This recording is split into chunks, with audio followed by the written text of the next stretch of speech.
দেশের বিভিন্ন স্থানে নানা দাবিতে সংবাদ সম্মেলন ও মানববন্ধন অনুষ্ঠিত হয়েছে। প্রতিনিধিদের পাঠানো তথ্য ও চিত্রে দেখুন ডেস্ক রিপোর্ট।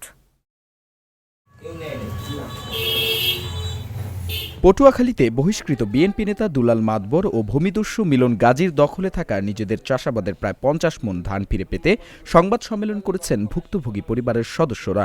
বুধবার সকালে পটুয়াখালী প্রেস ক্লাবে অনুষ্ঠিত সংবাদ সম্মেলনে লিখিত বক্তব্য পাঠ করেন নূর মোহাম্মদ রনি। সিরাজগঞ্জের উল্লাপাড়া পৌর শহরের নয়নগাতি গ্রামে প্রকাশ্যে মোহাম্মদ বকুলকে কুপিয়ে জখমকারী অভিযুক্তদের গ্রেপ্তার ও বিচারের দাবিতে মানববন্ধন ও বিক্ষোভ করেছে এলাকাবাসী। বুধবার দুপুরে উল্লাপাড়া রেলওয়ে স্টেশনে মানববন্ধন করেন আহতের স্বজন ও গ্রামবাসী। করার উদ্দেশ্যে কুপিয়ে মাথায় জখম করে এবং শরীরে নানান জায়গায় আঘাত করে। বগুড়ায় চুরি হওয়ার সন্তানকে ফিরে পেতে মানববন্ধন করেছে ভুক্তভোগী মা তাজমিন আক্তার। বুধবার দুপুরে শহরের 7 মাথায় এই মানববন্ধন অনুষ্ঠিত হয়।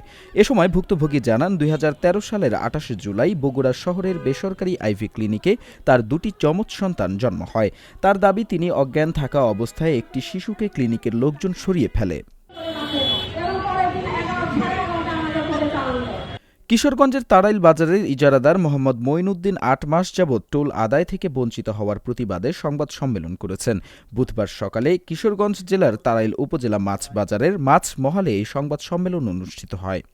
আবহমান কাল হইতে তাড়াইল বাজার মাছ মহলটি পরিচালিত হয়ে আসিতেছে। কুষ্টিয়া জেলা বিএনপির আহ্বায়ক কমিটি বাতিলের দাবিতে বিক্ষোভ মিছিল করেছে জেলা বিএনপির পদবঞ্চিতরা। বুধবার কুষ্টিয়া ইসলামিয়া কলেজের সামনে থেকে একটি মিছিল বের করা হয়।